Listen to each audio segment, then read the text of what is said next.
Saludos, bienvenidos esta semana también a Átomos y Bits. Aquí estamos para contar la última hora de la ciencia y la tecnología y también de la innovación. Átomos y Bits está en marcha cada semana gracias a Lenovo. ¿Quieres un portátil? ¿Quieres un ultrabook? Puedes encontrarlo de 3 maneras diferentes a través de la web de Lenovo. 3W3, o sea, no 3W3, sino 3 W. O sea, www.3.lenovo.com, que es que hay que decirlo todo. Bueno, pues hay 3 formas diferentes ahí de encontrar el portátil de tus sueños. La búsqueda por uso, la búsqueda por tipo, la búsqueda por especificaciones. Tienes portátiles tradicionales, tienes 2 en 1, tienes videojuegos, Chromebooks, sistemas planos y ligeros, en fin, todo lo que necesitas en Lenovo, tecnología de leyenda. Con Lenovo avanzamos en Átomos y Bits, con el control de sonido hoy de Antonio Orizales, con la presencia de...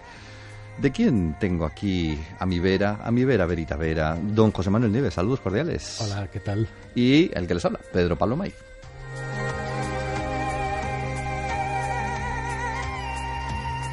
Hoy, bueno, absolutamente empatados con el asunto que nos traes, que ha revolucionado a toda la ciencia y que tiene que ver con algo de lo que hemos comentado en algún momento anterior en el programa y ya dijiste, ya pronosticaste, bien pronosticado en su día, que iba a traer mucha cola. Las ondas gravitacionales, que están aquí ya, han venido para quedarse y para maravillarnos un poquito más, las ondas gravitacionales. Bueno, ya nos están maravillando muchísimo. O sea, yo creo que deberíamos hacer un programa monográfico sobre esto. Sobre ondas gravitacionales. Es verdad, en el año pasado, en el 16, por febrero me parece que fue la primera vez que se detectaron ondas gravitacionales. Ondas gravitacionales, recordamos a los oyentes, que están predichas por Einstein hace un siglo, en 1915-1916, y se supone que es un efecto de deformación del tejido espaciotemporal, es decir, del tejido del propio universo. No estamos hablando ni de los planetas ni de las estrellas, sino del espacio que hay entre ellas, del espacio-tiempo que hay entre ellas. Y entonces eventos gravitatoriamente muy fuertes, como puede ser una explosión de una supernova, la fusión de 2 agujeros negros, este tipo de eventos son como si pegáramos un mazazo sobre la superficie de un tambor, y entonces esas oscilaciones, ese mazazo que supone en el tejido espaciotemporal, se va transmitiendo como ondas que cruzan las distancias infinitas y que, claro, tienen que estar llegando hasta aquí también. El problema era detectarlas, y se acabaron detectando pues con una serie de detectores que se llaman LIGO. LIGO son 2 detectores que están a 3.000 kilómetros el uno del otro y están diseñados de forma que pueden captar, pueden medir. Sería mejor, los científicos hablan de escuchar estas deformaciones. ¿Qué ocurre? Que estas ondas gravitatorias son un mensajero, son el segundo mensajero que tenemos para saber cosas del universo. El primero es la radiación, pero las ondas gravitatorias aportan otro tipo completamente distinto de información. Es como si me acuerdo que hicimos esa comparación la otra vez cuando hablamos de esto, es como si te hubiera surgido un sentido nuevo. Uh-huh. Es como si de repente, como si solamente hubieras podido ver, imagínate que eres sordo, ¿no? Y de repente una mañana te levantas y oyes. Entonces no solamente estás viendo a una persona hablar, sino que la estás escuchando lo que dice y estás cogiendo muchísima más información de una fuente completamente distinta, que no es lo que ves, sino lo que oyes. Bueno, pues en el caso de las ondas gravitacionales es como si nos hubiera surgido un sentido nuevo. Entonces, los detectores de ondas gravitacionales, como LIGO o como el Virgo, que, fíjate qué casualidad, el Virgo es europeo, es un detector europeo que, como no encontraban nada, el año pasado lo estaban desmantelando. Y entonces, de repente, LIGO captó las primeras ondas gravitacionales, que era producto de la fusión de 2 agujeros negros a 1.000 millones de años luz, una cosa brutal de lejos y de potente. Y entonces inmediatamente dejaron de desmantelarlo y lo que hicieron fue construirlo rápidamente, ¿no? ¿Dónde está el Virgo este? Ahora me has pillado y me parece que está en Europa Central. No te lo sé decir exactamente. Bueno, lo miro, no te preocupes. Bueno, pues este detector Virgo ya lo han puesto también. Y entonces, del hallazgo que vamos a hablar hoy, es especialmente importante. Ahora te explicaré por qué. Porque por primera vez hemos aplicado los distintos sentidos, es decir, la radiación y las ondas gravitacionales, para estudiar un mismo objeto. Es la primera vez que se consigue. Y eso ha supuesto unos avances tremendos. Es decir, estamos hablando de un equipo de 3.500 investigadores, en observatorios de todo tipo repartidos por todo el mundo, todos coordinados y mirando a lo mismo para poderlo estudiar. Es decir, es una cosa brutal. Lo que se ha encontrado esta vez es no han sido dos agujeros negros, digamos que es el quinto evento, la quinta vez que se captan ondas gravitacionales. Las 4 veces anteriores correspondían al mismo tipo de fenómeno, que son dos agujeros negros, uno alrededor del otro, en órbita durante millones de años. Según van orbitándose, se van acercando el uno al otro y esos giros se vuelven cada vez más rápidos y esa danza se vuelve frenética hasta que, ¡boom!, acaban fusionándose en un solo agujero negro más grande y emiten ese zambombazo gravitatorio que se transmite por todas partes como una piedra tirada en el agua, y se transmite ondas por todas partes. Eso se ha captado ya 4 veces. El objeto o los objetos que se han captado esta vez son distintos. Son estrellas de neutrones. Es la primera vez que se ven un evento de fusión de 2 estrellas de neutrones. En la teoría existe desde hace décadas. Se llama kilotón. De todas maneras, nunca se había visto. Esta es la primera vez que se ve. Una estrella de neutrones no es un agujero negro. Es lo que queda, el núcleo superdenso de una estrella que ha explotado y que ha muerto, nos ha liberado de todas sus capas externas, ha sucumbido bajo toda la presión, toda la masa de esa estrella, y el núcleo estelar, imagínate el Sol. El Sol es muchísimas veces más grande que la Tierra. Si el Sol se convirtiera en una estrella de neutrones, apenas tendría 1 kilómetro de diámetro. 1 kilómetro nada más. Es como una estrella de neutrones, como un previo del agujero negro. Es como puede llegar a convertirse. Esto es una cuestión de cuánto aplasta la gravedad y cuánto resiste la materia. Entonces, una estrella de neutrones son los últimos bastiones de resistencia de la materia. Los núcleos. Qué bonito, por Dios, repítelo. Los últimos bastiones. Sí, es como el último bastión de resistencia, porque los núcleos atómicos se componen de partículas. Tienen núcleos y tienen partículas girando, que son los electrones. Los núcleos, fundamentalmente, están hechos de protones y de neutrones. Cuando la gravedad aplasta la materia, los electrones salen disparados, desaparecen. Los núcleos de un átomo con otro, que están normalmente a escala atómica muy lejos, se quedan pegados entre sí, como si fuera una pelota llena de núcleos. Sí. La gravedad, que insiste, la muy jodida, sigue aplastando y aplastando hasta que se deshacen los protones y solamente queda una bola de neutrones que se están tocando físicamente uno y otro, y la gravedad sigue aplastando. Si la gravedad es lo suficientemente grande, incluso eso se desmorona y acaba convirtiéndose en un agujero negro. Si la gravedad, la intensidad de la gravedad depende de la masa inicial de la estrella. Como la gravedad es una fuerza acumulativa, cuanto más grandota es la estrella original, más gravedad ejerce, y entonces puede sobrepasar ese límite de resistencia de la materia o no. Bueno, pues una estrella de neutrones estas dos tienen como unos, no muy grandes, como una pequeña ciudad, 20 kilómetros de diámetro. Están a 130 millones de años luz, que, aunque parezca muchísimo, resulta que son las vecindades de nuestra galaxia, ¿no? Y tienen las dos estrellas tenían 1,1 y 1,6 masas solares. Es decir, 2 masas parecidas al Sol, o 1,5 veces al Sol, comprimidas en una bola de materia, de neutrones, de 20 kilómetros. Si cogiéramos una cucharita de café o de té, de estas chiquititas, y cogiéramos una cucharada de ese material, esa cucharadita pesaría 1.000 millones de toneladas. Para que veas hasta qué punto está comprimida la materia. Bueno, estas 2 estrellas de neutrones, como si 2 agujeros negros cualquiera se tratara, estaban en órbita también la una alrededor de la otra y siguieron un proceso parecido. Es decir, se van atrayendo entre sí, van danzando en el espacio, girando una alrededor de la otra y acaban fusionándose. ¿Qué sucede? La primera vez que se ha visto es esto, pero hemos tenido la inmensa suerte, como digo, de que esta vez se ha podido ver de varias formas al mismo tiempo. Por eso ha sido tan importante. ¿Qué es lo primero? Esto empezó el 14 de agosto, a las 2 de la tarde, 2 y 41 minutos, 2 y 42 minutos de la tarde. Entonces los detectores LIGO captaron lo que podría ser un evento de onda gravitacional, es decir, un impacto en algún sitio que ha provocado esas ondas que han ido viajando y que han llegado hasta los detectores. Resulta que 2 segundos después, solamente 2 segundos después, otro telescopio que no tiene nada que ver con ondas, que es el Fermi, que lo que está es estudiando ultravioletas y rayos gamma, detectó, 2 segundos después de la detección del LIGO, el telescopio Fermi detectó un flashazo de rayos gamma en un punto del espacio.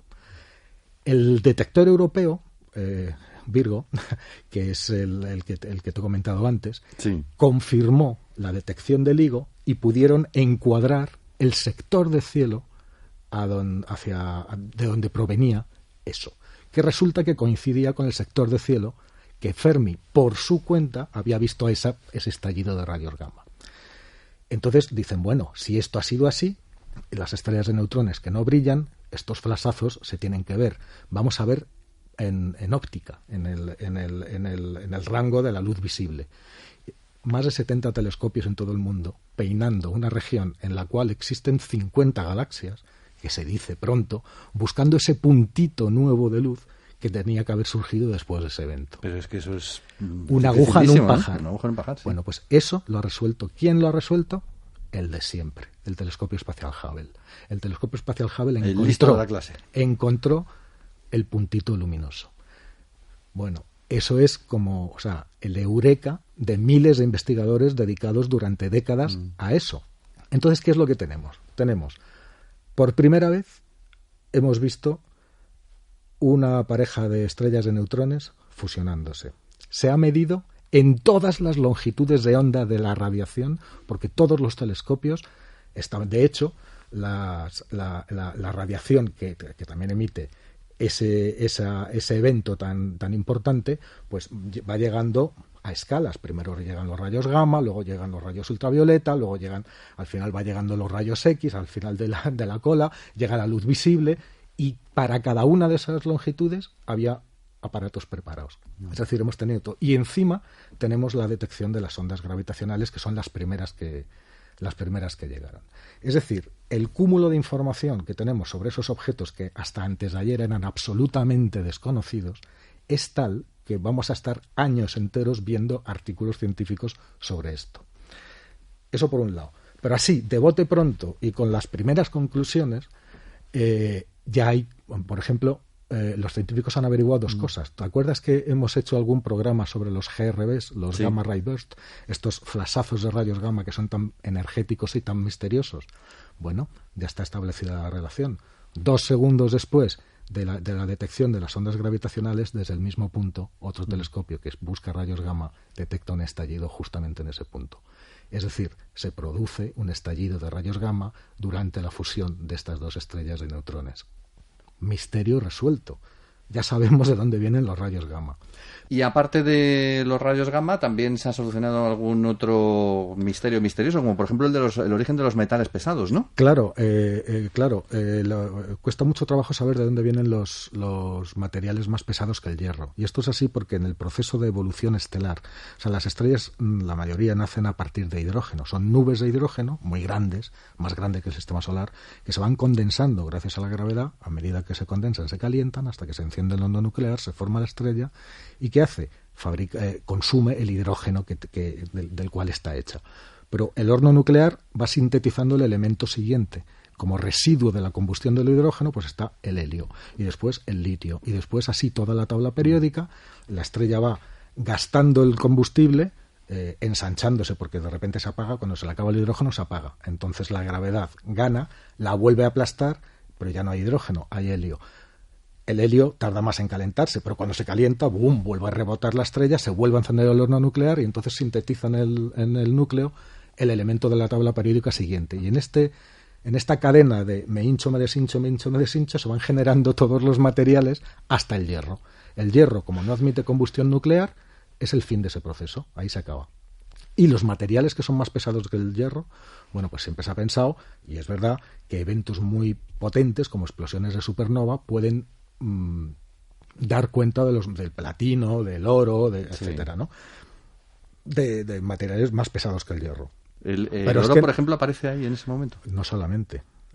Claro que sí. Lo que han detectado los científicos es la firma de esta fusión de unas cantidades enormes de oro y de platino generadas a raíz de la explosión. Con lo cual tenemos el origen de la mayor parte de los metales nobles. No vienen de supernovas, que debería haber supernovas por todas partes, sino que este único evento de fusión de dos estrellas de neutrones de 20 kilómetros, que es nada, y es un único evento, han detectado ya más oro que toda la masa de la Tierra junta. Madre mía. O sea, como si cogiéramos la Tierra multiplicada por 1,5, que esa es la tasa, y fuera de oro macizo, pues ese oro, esa cantidad de oro, por ahora, se ha generado de ese único evento, y también platino.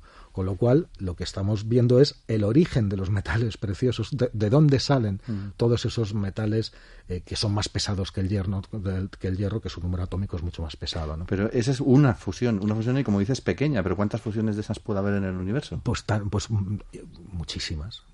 Esta es la primera vez. Lo que te quiero decir, lo que quiero explicar con esto es que solamente apenas unos días después de la detección ya se empiezan a tener, y hay otras conclusiones también, otros avances que se han hecho. Por primera vez se ha podido medir la constante de Hubble. La constante de Hubble es el número, es la tasa de expansión del universo. Sabemos que el universo se expande, pero hasta ahora solamente se ha podido calcular midiendo la radiación, es decir, lo rápido que se alejan o se acercan los objetos que podemos ver gracias a a la radiación que recibimos. Bueno, pues ahora, independientemente de la radiación, se ha calculado la constante de Hubble también en base a las ondas gravitacionales, cuánto han tardado 130 millones de años en llegar hasta aquí, pues están a 130 años luz. Pero el método no tiene absolutamente nada que ver, con lo cual se puede comparar la constante de Hubble, que por cierto coincide bastante bien. Es decir, toda una serie de avances que nos va a permitir a partir de ahora ver, y no solo ver, sino también escuchar al universo y verlo de una forma muchísimo más rica de como lo habíamos visto hasta ahora, y descubrir cosas que no nos habíamos podido ni imaginar. Los científicos ya sueñan, es decir, ya tenemos dos tipos de cosas: agujeros negros en colisión y estrellas de neutrones en colisión. Digamos que esto es la trama gorda del telar, ¿no? Porque son eventos muy masivos, ¡boom!, son golpazos muy fuertes. De momento somos capaces de escuchar eso.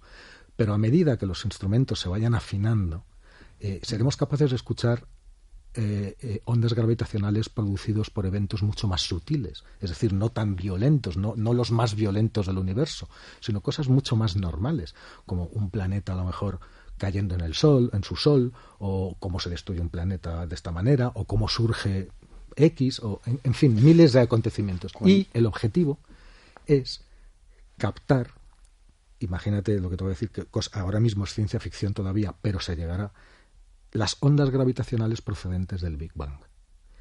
Es decir, el evento de creación del universo tuvo que generar ondas gravitacionales.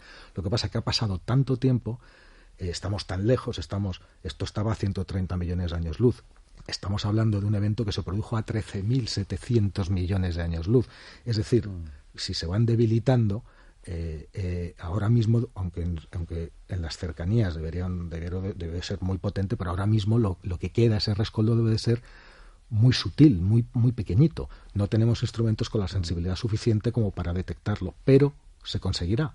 Y en el momento que se consiga eso, otro montón de gigantescas y enormes preguntas que ahora mismo no tienen solución, incluso la de la materia oscura, de la cual hemos hablado tantas veces, podrían acabar resolviéndose solamente empezando a aprovechar y a cultivar este nuevo sentido que la naturaleza nos ha permitido robarle, ¿no?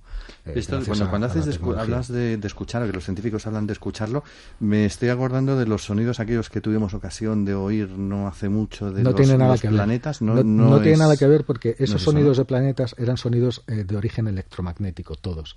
Electromagnético es radiación electromagnética. Estamos en el sentido que ya teníamos. Esto es otra cosa. Lo que estás midiendo es la distorsión del espacio que hay entre los objetos. Es decir, Einstein ya dijo que el espacio-tiempo es un tejido que tiene una entidad, y en él están depositados los planetas, las cosas que tienen masa, las estrellas, las galaxias. Lo que estamos hablando es de ese tejido.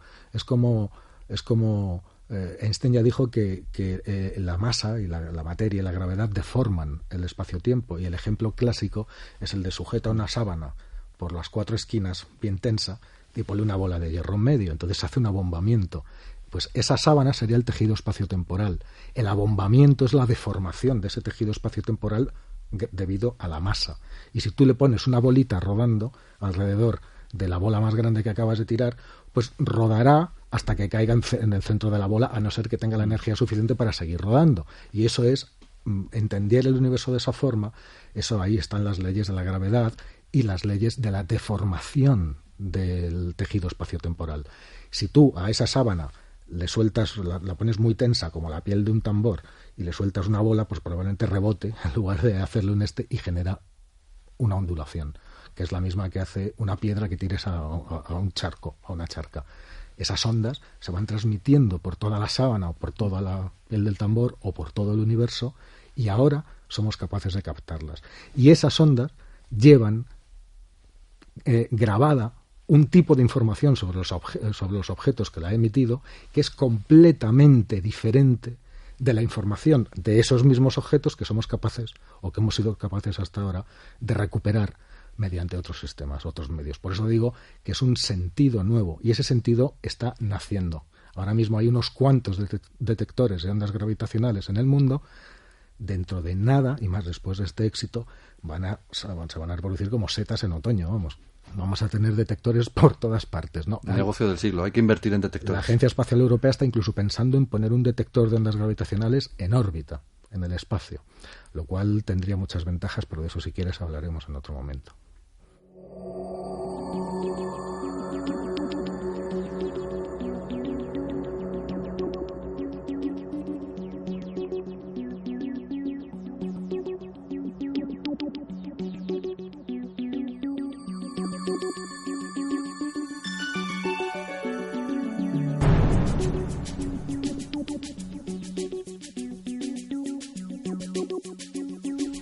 Aquí hablamos de ciencia, pero también hablamos de tecnología, y hoy nos vamos a... Me vas a llamar pesado. A poner en chinos una vez más. No en chinos. Ni hao.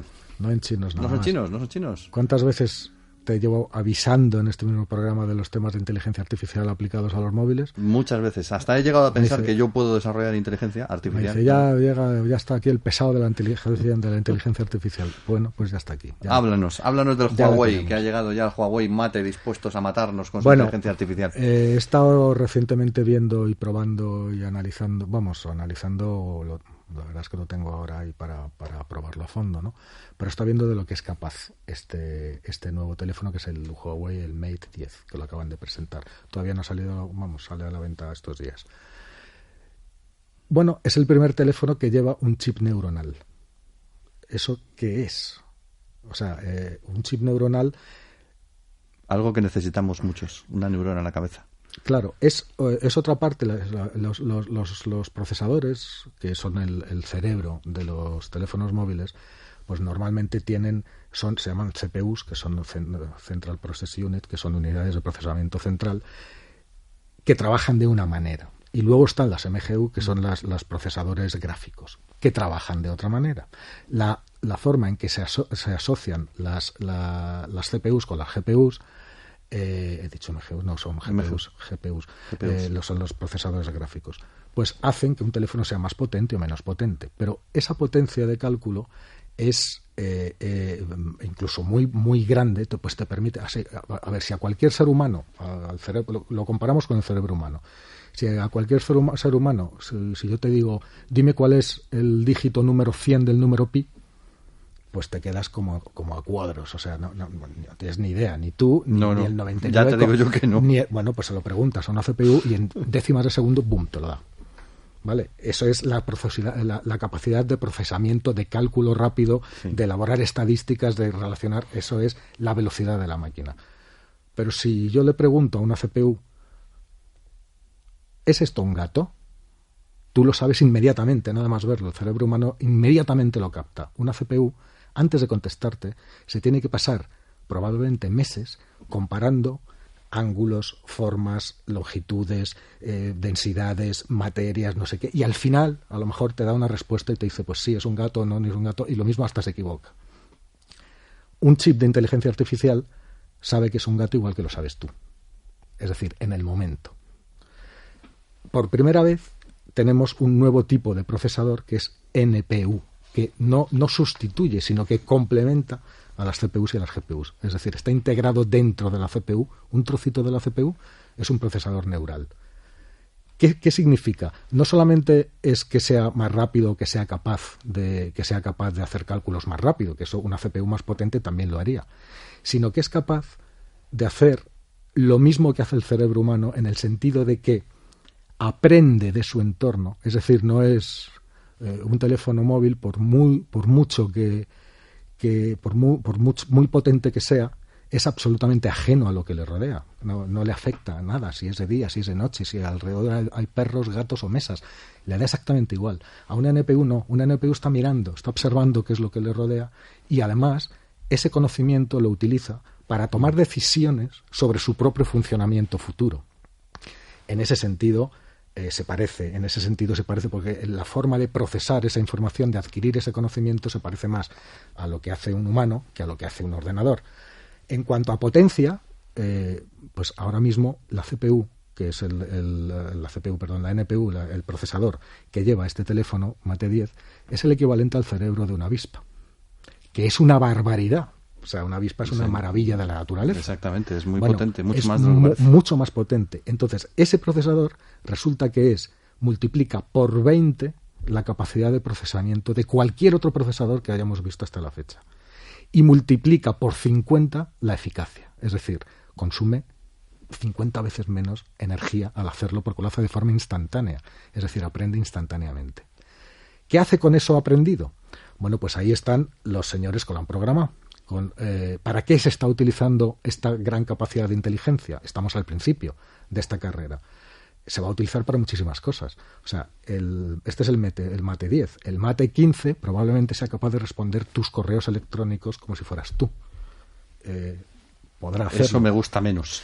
Bueno, todo será si tú quieres que haga eso o no, pero será capaz de hacerlo. Será capaz de hacerlo para determinados tipos de mensajes y para cosas. Se convertirá en una extensión tuya que te conocerá tan bien que sabrá lo que tú dirías en cualquier sitio y lo dice él, no hace falta ni que lo digas tú.